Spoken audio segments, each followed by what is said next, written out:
আসছে 26শে ডিসেম্বর থেকে অনুষ্ঠিত হচ্ছে বিপিএল এর 12তম আসর। এই আসরকে সামনে রেখে মূলত আমরা জানব বিপিএল এ মূলত 6টি ফ্র্যাঞ্চাইজি খেলবে এবং এই 6 দল কোন দল কত টাকা খরচ করেছে এবং কোন দলের হাতে কত লক্ষ টাকা আছে।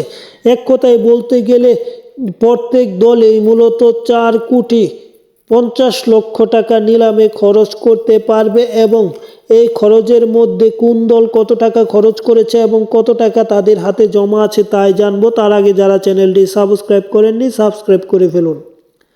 বিপিএল এ দলের এখন পর্যন্ত রংপুর রাইডার্স তারা 4,50,00,000 টাকার মধ্যে 4,16,00,000 টাকা খরচ করেছে, যেখানে তাদের হাতে মূলত জমা আছে 34,00,000 টাকা। এবং ঢাকা ক্যাপিটাল তারা 3,38,00,000 টাকা খরচ করেছে এবং এখন পর্যন্ত তাদের হাতে 1,12,00,000 টাকা জমা আছে। সিলেট টাইটান্স তাদের 2 কোটি টাকা খরচ হয়েছে নিলামের পরবর্তী সময়ে বা নিলাম সহ, এবং তারা এখন পর্যন্ত 2,74,00,000 টাকা খরচ এবং 1,76,00,000 টাকা তাদের হাতে জমা আছে।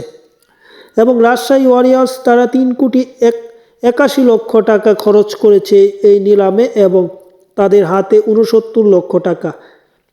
চট্টগ্রাম রয়্যালসের মূলত এখন পর্যন্ত 3,87,00,000 টাকা খরচ করেতে তাদের মূলত 63,00,000 টাকা হাতে আছে।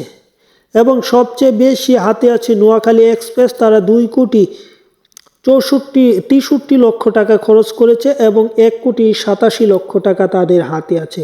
এবং সবচেয়ে বেশি খরচ করেছে মূলত রংপুর রাইডার্স, তাদের হাতে সবচেয়ে কম টাকা জমা আছে 34,00,000 এবং সবচেয়ে বেশি টাকা জমা আছে নোয়াখালী এক্সপ্রেসের।